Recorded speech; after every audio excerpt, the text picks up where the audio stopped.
তোরা দেখো আমার আজকে রাত্রিরে দাঁত পড়ে গেছে। আমি ফোন দেখছিলাম, মা আমাকে ছুটি দিয়ে দিয়েছে। আমি এটা হাত দিয়ে ফেলতে গেছিলাম, পড়ে গেছে।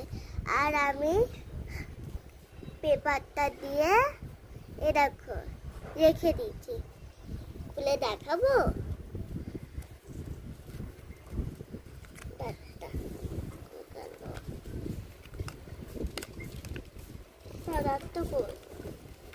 দাঁতটা করে গেল।